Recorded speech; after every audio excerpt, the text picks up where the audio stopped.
criminal. I swear that's how the Lord made me, that's no cap. I swear I'm on my way up and a nigga won't go back unless it's Larry Bird on the throwback. His friends only, breaking bread with friends only. Told her that we only friends. I done left they friend alone. Maybe y'all listen to that. Yes.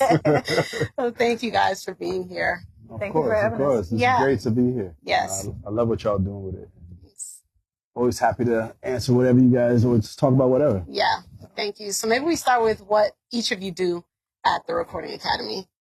Yeah. So I'm the managing director of member outreach systems. So I get to work on overseeing across genres and across the country, like who we're literally finding to be members of the Academy. So the easiest way to understand it is like A&Rs of membership, right? Like the same way A&Rs will find talent.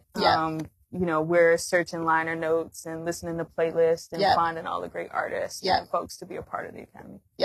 Ashley and Len be outside, by the way, guys. We be outside. They be outside. Different countries. Right? On my end, I oversee all the hip-hop, R&B, and reggae awards. And a lot of my colleagues do the same for the different genres we have within the Academy.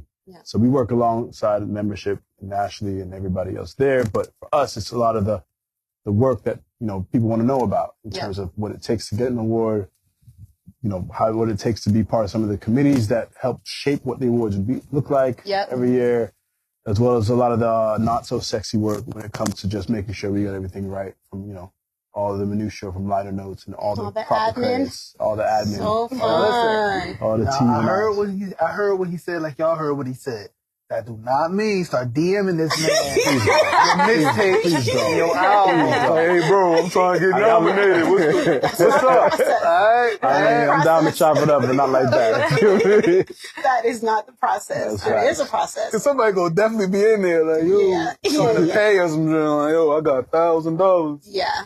You know, get me nominated. So maybe we start there. As an artist, if you have a body of work, an album that you think is worthy of Grammy consideration, what is the process? Where do you start? Basically, how you would start is, and we have this all on our website as well, but that artist would need to either go through whatever associated label or publisher they have, or even if they're independent themselves, find a way, because once you're a member, or if you go through one of those parties that I just mentioned, the first thing is to, you know, submit your music and making sure that your music falls within the yearly constructs that we have, the timeline that we have out that kind of we do every single year, right? So, and we have a submission period called the online entry process that comes every summer, around summertime, like July, August, where that's the time you submit music that was released within that time period. And all this information, like I said, is on the website. But that's the time where you at least get your thing in the hat, right? Get your product out there. It's your single, your project, your album cover, your music video, whatever it is that fits within one of those 94 categories we have. That's the time you submit it.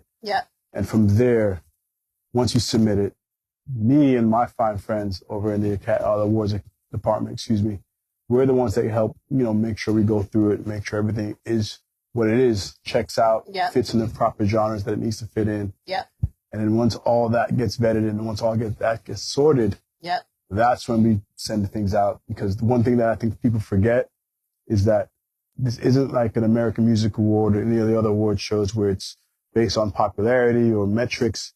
It's purely a peer-based vote, right? It's the Academy's for members that are musicians by members that are musicians. So therefore, the ones that vote and ultimately decide who gets nominated and wins are those same people, those songwriters, those producers, those engineers, those artists. They're the ones that really get to say in that part of the process where they vote to figure out who's the nominee in all the categories. And then they ultimately vote to see who actually wins come Grammy Sunday. So that's basically it in a nutshell. Obviously, there's a lot of nuance that goes in between, but so I'm on the West. just to clarify, an Instagram post saying for your consideration is not a submission for. Absolutely not.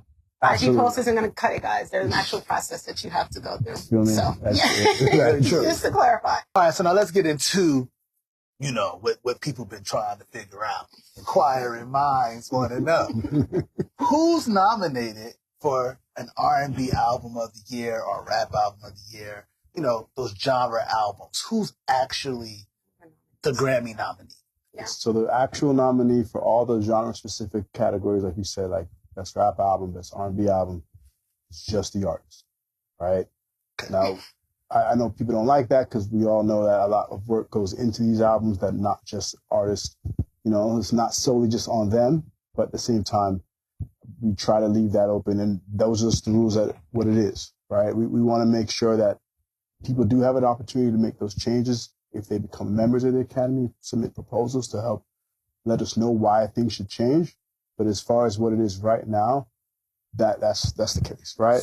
So I remember hearing and maybe even reading a percentage of playing time thing. Is that not the case anymore? Is that 51% of... One of the nuances that we have when it comes to those genre-specific categories is any producer or engineer that has worked on 50% playing time of that album isn't a nominee per se, but does have the chance to win if that album wins. Okay, so they're not a nominee, but when you say win, what do they win? They can win the actual statue. Yeah. They should get a statue. Right. I have friends that have engineered on over 50% of a genre category album that they weren't indicated as a nominee, but they have an actual So I think it's very important to point out. Exactly. You can get a statue and never have been a nominee. Exactly. Technically, yeah. Right. Just for the time that you worked on the project. So even if you produced or produced or engineered 50% of the project, you're still not a Grammy nominee. No. But you can get a statue for your time. Correct.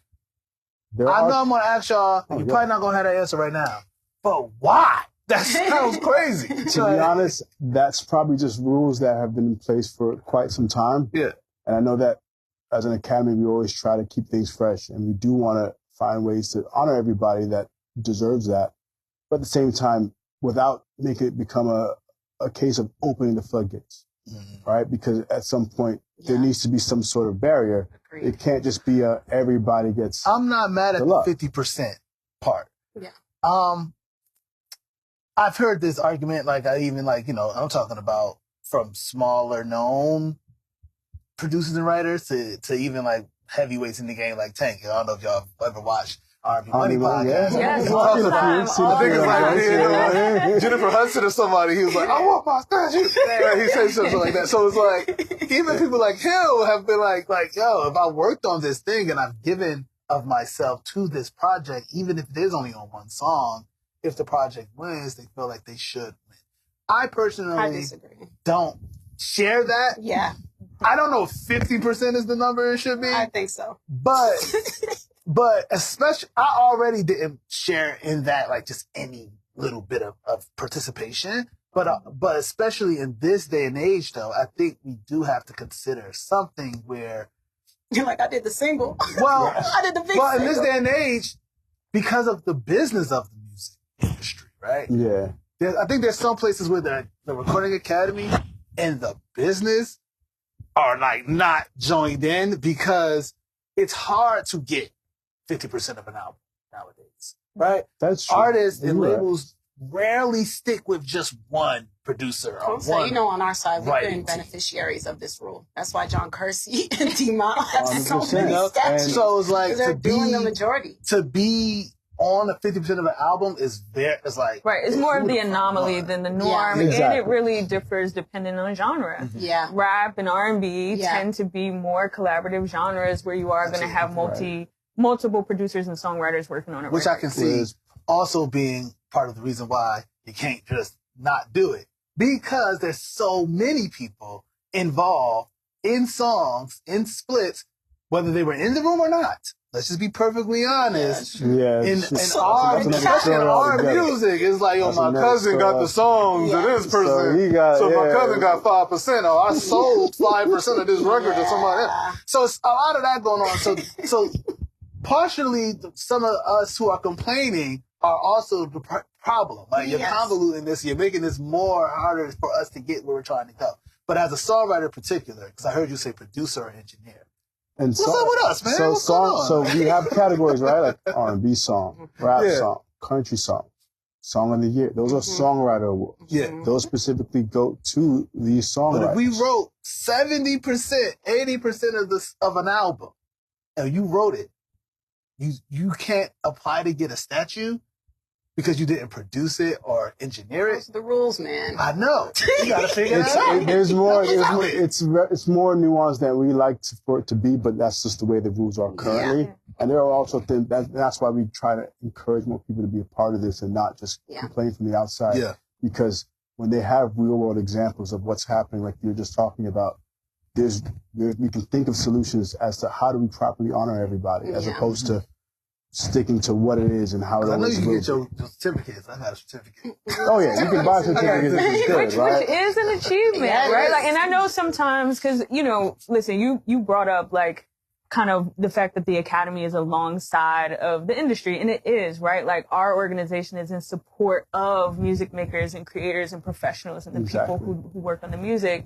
So to me, like sometimes you can hear, well, it's just a certificate. It's like, but everybody doesn't have those. Exactly. You know, and to see that real big one when you get a win, it's nice. Like it looks great in the studio. Get a good frame. Put it in a frame. Make it nice. Like this is a hard industry and a hard business to make it in, and to even get to the point to be working, working on a Grammy nominated project or working on a Grammy win is an achievement. So I don't want us to lose sight of that. You know, because not everything everybody puts out should be rewarded, right? What's the point of an award if you just expect it because you released music? It diminishes the whole prestige and the whole point of why you want it. Yes, everybody's going to have it. Exactly. And I had a joke the last time. It's really like Grammy nominee is like COVID at this point. Like everybody, I gotta stay 6 feet away from somebody, or I'm gonna be a Grammy nominee. Everybody got thankfully, I'm already a Grammy nominee. Everybody got I'm actually a Grammy nominee for real. But it's like that. It's like it's like Hachu. Oh, you're a Grammy nominee. It's like that. But here's my other question about that, right? And about this thing that we've been seeing over years and years, but especially since social media has taken off and Instagram and just this world that we live in of the highlight. And that is, it's one thing for the creatives, because a lot of us don't know, right? Then there are some who do know, and they still choose to do what they 100%. do. Yeah.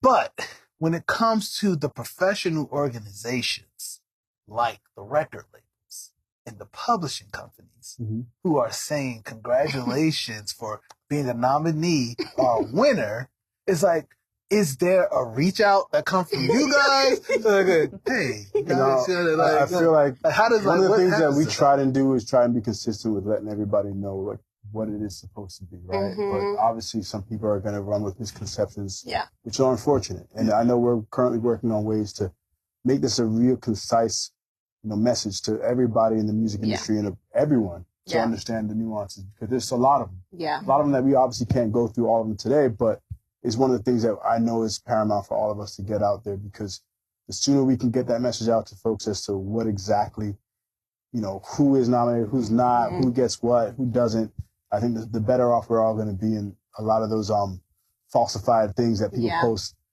will go away, hopefully. Knowing that there's actual facts for some people. So many people our episode reached out to me and they're like, thank you for being so forthcoming with this conversation, because people are having the conversation. Oh, it's always it's happening in the DMs. The conversation in the DMs. This is some kikiing going on at the restaurant.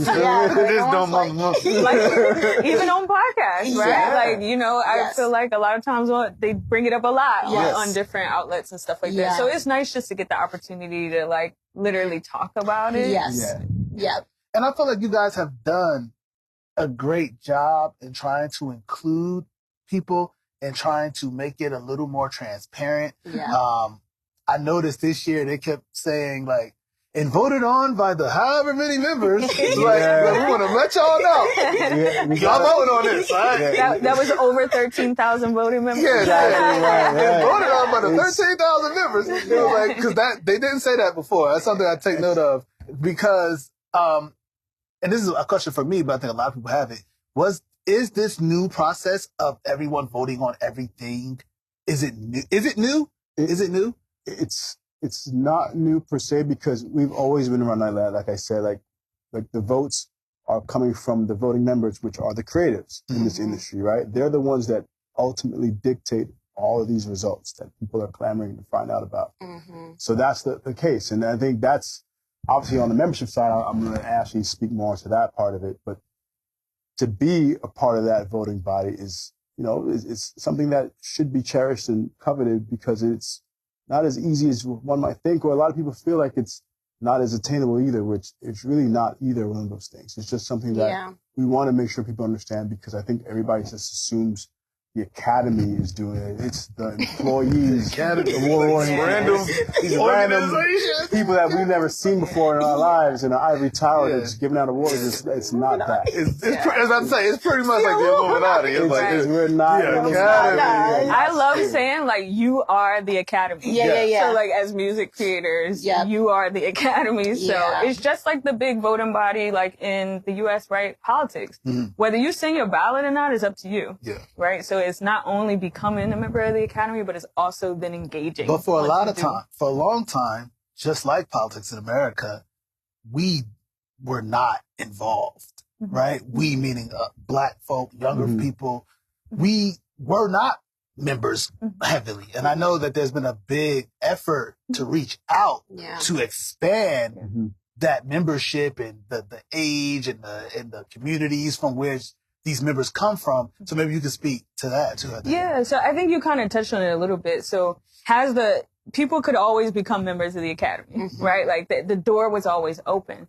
I think where we've kind of shifted some of our focus is not just saying like, hey, you can come in, but going and say, hey, you should be a part of this, right? Like it's a slightly different tonality to being like, hey, like you really should become involved. So last year, for instance, like we invited over 2,800 diverse creators to be a part of the academy, right? Like, so continuing to kind of bring people in. And then, close to 5 years ago, we also changed the process a little bit. So, we started requiring 2 letters of recommendation from, people that you might be working with in the music industry just to kind of say like, yes, again, talking about those small barriers that you kind of have to have because we are a professional organization. So that really means that people are actually working in music. It's their primary income, even though we all know that we have to diversify the hustle. Like that happens. But it's their primary career. And then once you do that, then there's an application process telling us a little bit more about you. So that was kind of the shift, that you might be seeing. But also there was this shift to say, not only do we just want to leave the door open, and like people can walk past an open door and not know that they can come in, but it's a difference when you put people at the door saying, hey, you should come on in. Absolutely. And that's been the change. I want to clarify 2 things, and you guys can tell me if I'm right or wrong. So your recommendation letters, they do not need to be members of the Recording Academy. No, which is a good question because a lot of people, they even think like, a member is going to be better to recommend me. And it's not. What we do is we qualify non-members that are recommending you just to make sure they're also working in the industry. Exactly. So there's amazing people that are in the industry that may not be members yet that can still speak on your behalf. And I always tell people, start with your collaborators. Who are you in the studio with? Who is your manager? Who is the executive at your label? Like ask those people to kind of write in on your behalf, and they don't have to be a member of the academy. It's important to note, guys. And then the other thing is, I realize a lot of people think that this is a U.S. award system. And it's like, there are the Latin Grammys, and then there are the other Grammys. And that includes everybody. So I have friends that are like in the UK, and they don't compute that they can be a part of the Recording Academy. They think this is like an American thing. And it's like, no, it's open to people from around the world that make music. I feel like we used to be. Right? Like, so they're used to this is a domestic grown organization that is now understands the global impact of music. Right? And so like Lynn talked about, it's a malleable organization. It's not steadfast. And so seeing that, it's like, oh yes, we now need to kind of like spread this message even farther. And so a lot of our work now has been globalization. Like you said, Lynn and I are outside, so we're in Jamaica. We're talking to festivals in Germany. The one caveat I will make is that folks abroad do need to be streaming in the U.S., right? Like there's still that U.S. impact, no matter where you are in the world, though. And so we definitely want to like open up those doors and tell people like, yes, we want everybody from abroad as well. Why someone can be nominated for like Best New Artist but they've been an artist for 10 For a years. while. Right? And I know it has a lot to do with when they have that breakthrough or that impact. But just real quickly, because I know people watch the show and they be like, I feel like I heard about this person like I feel like years. that was because one of the things that I kind of touched on earlier in terms of just members having the opportunity to propose new ideas and new ways to make the academy seem more revitalized and fresher in terms of the award structure. And then that was one of those where I feel like in the past, I think Best New Artist was always looked at as within like a number of albums or songs released, where now we are looking at more as far as breakout and impact, right? And I think that was to be more inclusive, like we were saying before, because some folks may not be that impactful within those first few albums that they put out, but might have reached some sort of notoriety, come the fourth or fifth or sixth album and become a household name then. Yeah. I think that the spirit of that proposal, I'm sure, or that idea was to make sure that people get lost. Artists don't get lost in the shuffle, because while it can look a little funny that somebody who's been out for a while is being recognized as a new artist per se, and that was just another way for us to want to be able to kind of be more inclusive and not necessarily put too many stringent barriers as to what a new artist is, especially at this day and age where, artists come and go everywhere, man. We get million songs uploaded a day on Spotify, so there's so much that you can easily miss it if it's not somebody you listen to. Yeah. So I feel like, and those are rules that, like I said, we are malleable, like Ashley was mentioning. We can look at, well, does that make sense in this climate? Should we alter these rules? We're always constantly trying to find ways to make sure that we keep it refreshed. And if you want to make proposals for rules changes, what is that process like? By first being a member. And then just learning our strategy in terms of, which we try to let this be out in terms of letting people know what the structure look like and how you should propose it. What's the homework you got to kind of do to support your proposal. But these are things that we encourage, because we as an academy don't do well without the input from all of our members, right? From the disgruntled to the overzealous and happy. Like, we want everybody's opinion and input when it comes from ideas like that. And it could be as grand or as minuscule as you want it to be, as long as it's something that you care about. And as long as the music industry at large could probably back it, I feel like it's always worth the conversation. So, cool. Cause I got a couple of posts. I was gonna put them on there. Well, one important thing is also garnering support. Right? For it, yes. So much like, and I hate to keep likening it to like regular. No, for real. Yeah, but there's an element of also having not only that homework, we're talking about data and stats. They're really important. I work a lot with that. So it's important. But also then having the support of your community. I always like to point to like Jay Ivey, who put the poetry community on his back. And literally said, we need to be separated from, a lot of the things that are going on, like just being able to be a champion of a category, and of the needs of the people of that category. So one, and maybe somebody can take it up, is I think there should possibly be like a best independent artist category, right? Something because in this world that we live in with Spotify and all of the independent distribution centers that we get to Spotify, Apple Music, blah, blah, blah, independent artists. And a lot of them are very competitive against the major artists. Things move around a lot, right? So your favorite artist that was on a major label could now be an independent artist. So how do you define independent? And now becomes this the question. favorite artist who has probably a bigger name than said independent artist A, who's come up from the mud, it's not going to hold candles to this other person that's now freshly independent. So I think I like the spirit of where you're going with that, but you got to think about it like that as well, right? Where there could be people that aren't still going to be overlooked, because guess what? Artist B that was on a major and now is independent and still killing it because they have a massive following. And you're never going to really be able to compete with that. So here's a good question then, because even with that, the idea that the competition is kind of inevitable, right? If you are an independent artist and you have submitted, right, what would be some maybe effective ways to promote yourself within the Academy membership to help get people to listen to your project? Because I'm going to tell you, I got that thing email to me, and it was like, go pick your people, right? Or go pick what you think should win. I'm only gonna go pick what I know already. Like, this is songs I've listened to all year, or this is the things that have impacted me.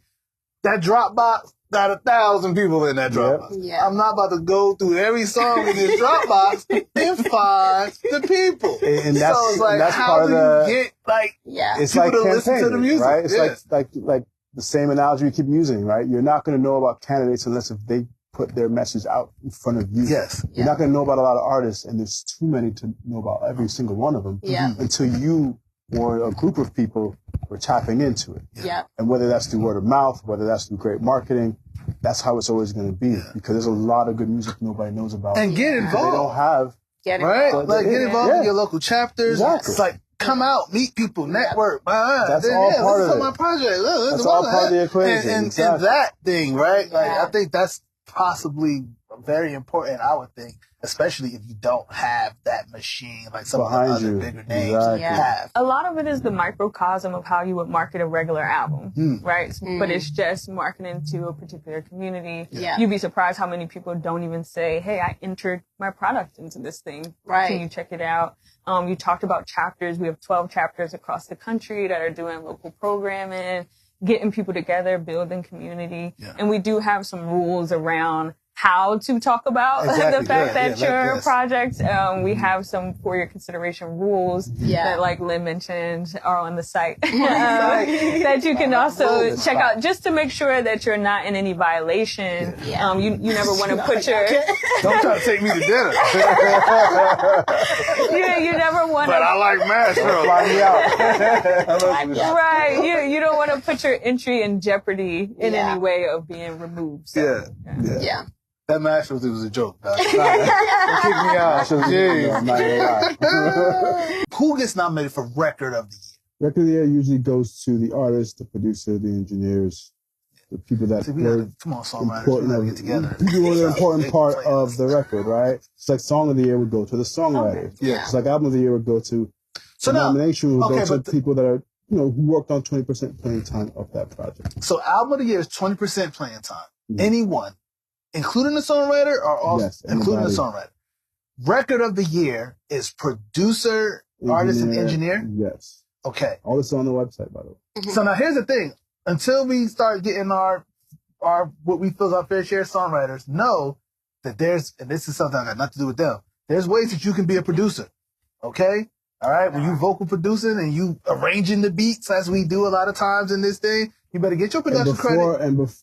And we even have different nuances in terms of which producer even gets nominated, which is why I can't even go into it right now.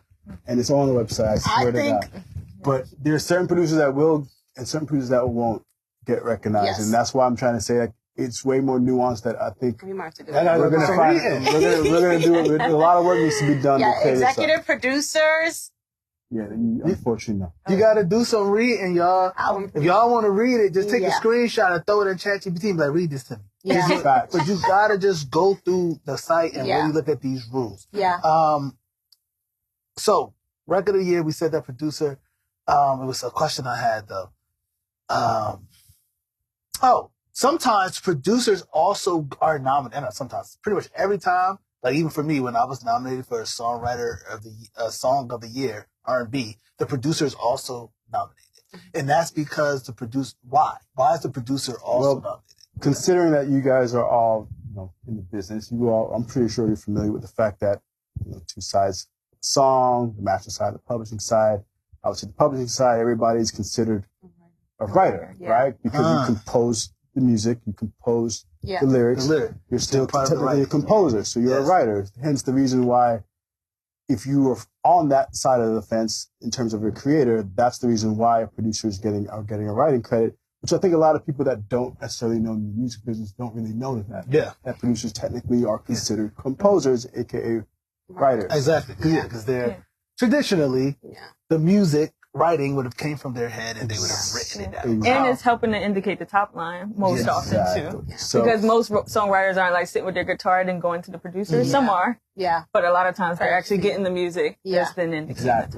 Again, I think songwriters, guys, we gotta, start advocating for what we need to advocate for when it comes to co-production and production and things of that nature. Because again, moving stuff around, beat-wise, which we do all the time, all of that type of stuff.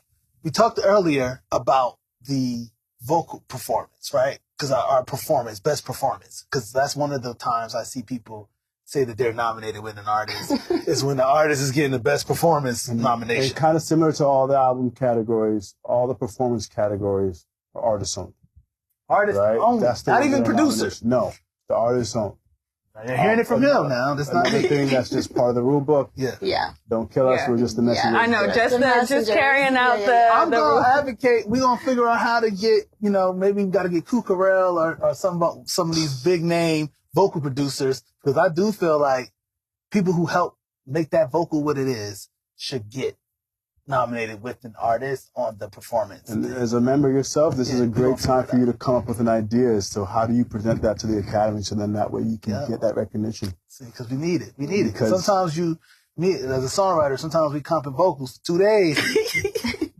We comping vocals for 2 days, and then it's like, this is the best vocal I've ever heard. I bet. I spent 2 days on it. So, yeah, but okay, cool. That's something I wanted to put out there, because I know I hear a lot from people, or I see a lot of people misguided in that way as well. We're here to help, man. I mean, we're not that hard to find. I feel like in the past it might have felt that way, but like you said, in the spirit of transparency, we're trying to be more forthright with everything. And is it easy to say, or true to say, you're a nominee if they reach out to you and tell you? 100%. 100%. There's going to be some communication. If there's no communication from us at the Academy, chances are you are not. But that doesn't mean you've worked on a Grammy nominated or Grammy winning project. In some cases, it could be, like I said, it's too nuanced to even go through it, even right now. But you got to get your medal. For the most part. Exactly. Get your medal. Yeah. Get your invitation. We've covered a lot of ground here today. Thank you guys so much for being here. Yeah, if you guys have questions, when we post this on socials, put your questions. If something, pops out to you that you want to get more into, I'll be in the comments.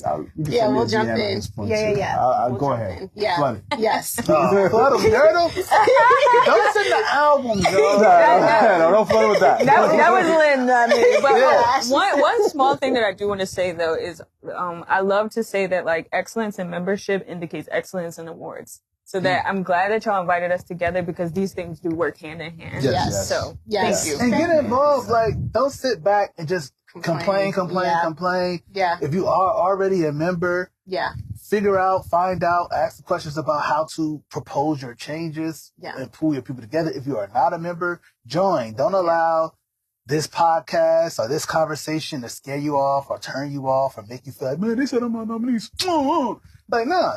Join the Academy, because the only way that we've reached this level of transparency, even I'd say, and involvement, is by being involved. Exactly. Right? And the only way it can evolve even further is by us being involved. Yeah. So. Exactly. Yeah.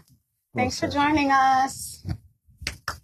Perfect. His friends only, breaking bread with friends only.